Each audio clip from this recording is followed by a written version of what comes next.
Cabelvon, bonjour. Bonjour. Merci de nous recevoir pour Buzz Radio.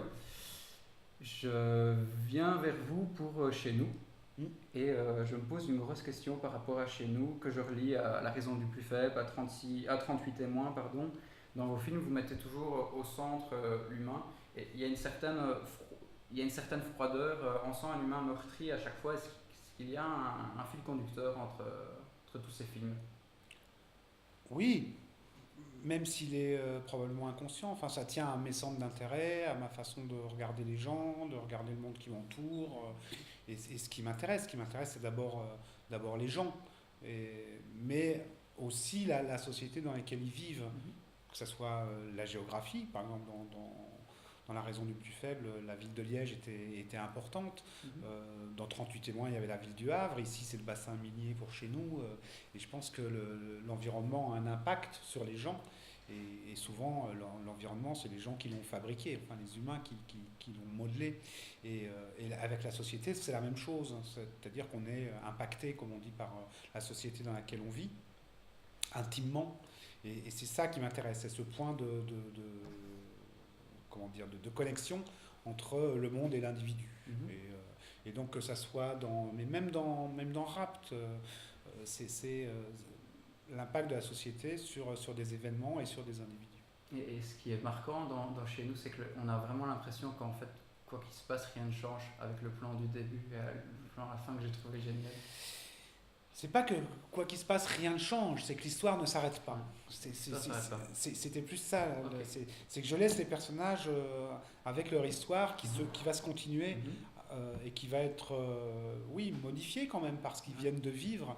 Mais l'idée de ces plans qui reviennent à la fin, c'est voilà, c'est à suivre en Ouais. fait, comme on met à la fin des BD dans les revues. Et je pense qu'on peut aussi chacun se faire son interprétation par rapport à ce genre de plan. Ouais. De toute façon, dans mon cinéma, j'essaye toujours de laisser le spectateur faire son interprétation. J'essaye au maximum de le laisser libre. Euh, dans ce sens, je crois que je fais un cinéma assez démocratique. C'est-à-dire que je n'essaie pas d'imposer mes idées. Je donne mon point de vue, mais je laisse le spectateur suffisamment en retrait. Il n'y a pas d'identification vraiment dans mes films. On peut pas vraiment j'essaye pas que le spectateur s'identifie au personnage. J'ai pas envie de l'attraper et de lui imposer mes idées. Je préfère le laisser un peu à distance, comme un juge d'instruction en fait. J'expose les faits et après chacun interprète comme il veut. Et le fait d'avoir travaillé avec Jérôme Leroy, ça vous a permis de travailler autrement sur la réalisation du film? Sur l'écriture surtout, puisqu'il est co-scénariste et qu'on a écrit ensemble,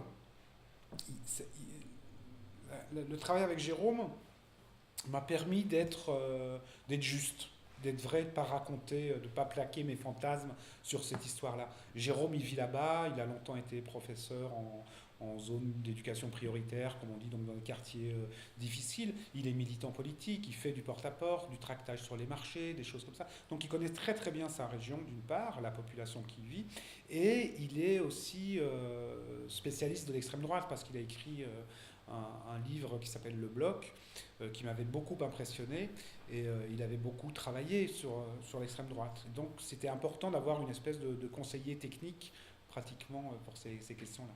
Et comme le sujet est sensible, je me suis demandé, est-ce que vous avez dû faire des compromis à la coproduction avant de présenter le film au niveau du montage, ou est-ce que vous avez présenté votre œuvre brute comme vous l'aviez pensé? Oui, oui, moi je fais jamais de compromis. C'est où je fais le film ou je le fais pas, mais quand je le fais librement.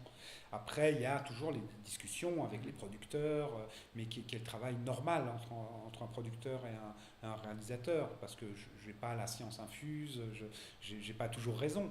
Donc le producteur, c'est aussi son rôle de lire le scénario, ou de voir le tournage, dire attention là, est-ce que tu es sûr, précise ton idée, mais j'ai pas eu de censure on s'est même interdit de faire lire le scénario par un avocat pour se protéger.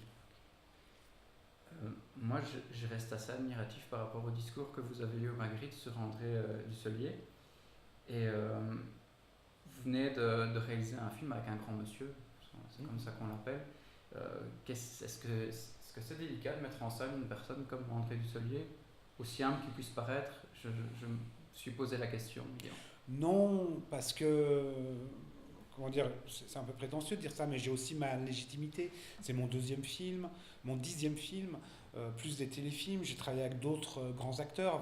Avant lui, j'ai travaillé avec Jean-Pierre Léaud, Ornella Muti, Catherine Fro, Dominique Blanc, Gilbert Melki, Yvan Attal. Donc voilà, il y a un moment où on dépasse le stade de l'admiration. Il faut de l'admiration quand on travaille pour les acteurs à qui on travaille, parce que on leur délègue quand même un rôle, hein, c'est un travail en commun. Et en même temps, il faut garder l'idée à l'esprit que c'est un travail en commun, et que donc il faut qu'on soit sur un pied d'égalité. Il ne faut pas laisser les acteurs prendre le dessus sur un tournage, parce que sinon ils font ce qu'ils veulent, et que l'idée c'est de raconter une histoire, et pas de raconter ce que chaque acteur a envie de raconter. Il faut quelque chose de cohérent. Et donc voilà, maintenant quand je travaille avec des acteurs, j'y vais avec ma part d'admiration, qui fait que je leur propose un rôle, et puis en même temps après c'est le travail, c'est moi le chef, quoi. C'est, entre guillemets. Je me suis posé la question de la double, triple casquette scénariste, réalisateur, acteur. Ça en est fini pour vous Oui, je pense. Ouais. Je pense que je jouerai plus dans mes films parce que d'une part, c'est bien d'avoir un acteur qui prend un rôle à lui et qui va amener sa part de création, d'inventivité, et que d'autre part, c'est extrêmement fatigant. Donc là, je veux non. Je fais référence à la raison du buffet parce que vous êtes super impliqué dans le tournage quand on regarde le making-of, et en même temps, comme acteur, vous êtes, et je ne dis pas ça pour frotter la manche, vous êtes vraiment convaincant. Je me dis quelle pression quand on voit certains jeunes réalisateurs qui, pour faire avec des bouts de ficelle, écrivent, réalisent et jouent, on voit à un moment donné que ça ne va pas, mais là ça colle et ça doit demander vraiment. Mais je l'avais fait juste avant sur la trilogie, qui Ouais. était encore un projet beaucoup plus lourd. Et je l'avais fait un peu parce que j'y étais obligé. J'ai perdu 3 acteurs successivement pour ce rôle-là. Et donc je me suis dit, bon, bah là, je vais le faire moi-même parce que je suis acteur et que je serai tout le temps sur le tournage de toute façon. Et j'ai pris beaucoup de plaisir. Parce que c'était très particulier d'être à la fois, enfin ça reste toujours très particulier, d'être à la fois acteur, donc être en phase directe avec les acteurs, jouer en même temps qu'eux, s'impliquer, s'engager même en même temps qu'eux, et puis revenir derrière la caméra, se mettre en scène. Voilà, c'est extrêmement gratifiant, agréable, passionnant, et en même temps c'est très fatigant. Donc voilà. Et puis depuis, j'ai pas eu de film où il y avait un rôle que je pouvais jouer non plus. Ici, je vais avoir une question un peu plus générale sur le cinéma, sur les réseaux sociaux. Moi, je trouve qu'en 2017, les réseaux sociaux sont omniprésents pour diffuser des images, des sons, des personnes, des profils. Mais j'ai l'impression que les centres culturels et les autres organismes qui ont pour mission de diffuser l'art, que ce soit de la musique, que ce soit le cinéma, la peinture, j'ai l'impression qu'ils freinent un peu ce soutien, qu'ils freinent le rassemblement de personnes, que ce soit pour des réalisateurs indépendants. Mais voilà, moi je trouve qu'il y a un problème dans le système. Est-ce que vous partagez cet avis? Même si vous n'êtes pas un réalisateur indépendant, j'ai quand même l'impression qu'on freine le rassemblement de personnes à notre époque pour présenter un projet. Je réfléchis.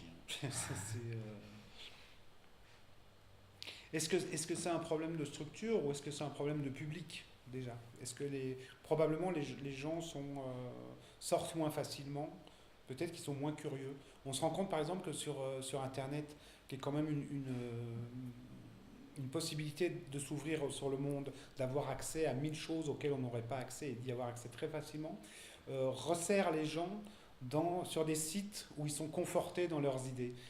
C'est-à-dire que plutôt qu'ouvrir l'esprit des gens, le referme. Donc j'ai l'impression que ça va aussi les empêcher de sortir de chez eux et d'aller à la rencontre d'autres gens. On est peut-être moins curieux qu'on ne l'a été. Et que c'est difficile pour les centres de diffusion culturelle de proposer des choses singulières qui n'ont pas fait le buzz, où il n'y a pas eu de communication autour, et qu'ils sont aussi sous la pression de leur financier ou de leur hiérarchie qui leur demande du résultat. Moi, je sais qu'une des phrases, par exemple, de la télévision publique en France, un des slogans de l'administration, c'est « il n'y a pas de service public sans public ». Sous-entendu, il faut faire de l'audience. Mais comment on fait de l'audience? Est-ce qu'on fait de l'audience avec des choses un peu pointues, singulières, étranges, curieuses? Ou est-ce qu'on doit faire une politique voilà, du plus large comme les télévisions privées? Et on n'arrive pas vraiment à trouver l'équilibre. Et donc c'est un travail de très longue haleine. Euh, alors c'est difficile. Je n'ai pas vraiment d'avis sur la question. Vous dites que je ne suis pas un cinéaste indépendant. En fait, si, je travaille toujours avec des producteurs indépendants, en tout cas. Et donc j'ai un statut d'intermittent du spectacle, c'est-à-dire que quand je travaille, je suis payé, quand je ne travaille pas, je ne le suis plus.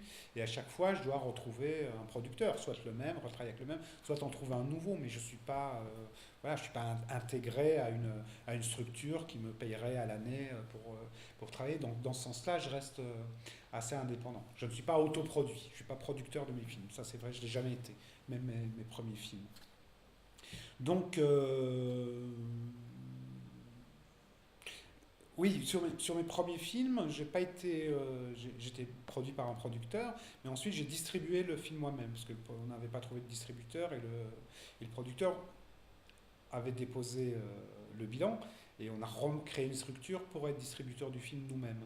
Et donc on a été confronté à ces difficultés-là d'exposition du film, et dans les festivals, et dans les cinémas, et donc j'ai découvert aussi un circuit pas vraiment alternatif, puisqu'en France, ça reste un circuit qui tourne, mais de salles indépendantes qui proposent aussi des films un peu différents, qui ne sont pas des blockbusters ou français ou américains.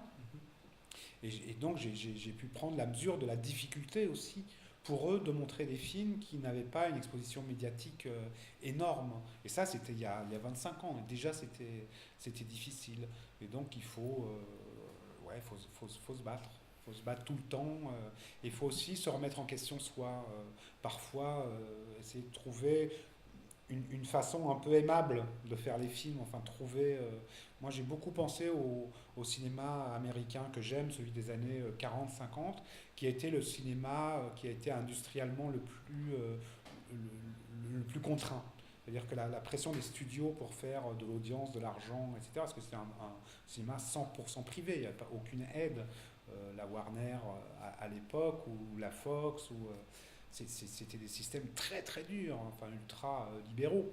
Et pourtant, il y a de très grands réalisateurs qui se sont épanouis à l'intérieur de ça. C'est-à-dire à la fois en faisant beaucoup d'entrées, des films qui plaisaient vraiment au public, et qui étaient pourtant des films extrêmement personnels. Donc je pense que la contrainte du public n'est pas forcément antinomique de la création et voilà, de l'identité d'un film ou d'un réalisateur. Merci beaucoup. C'est moi qui vous remercie. Merci.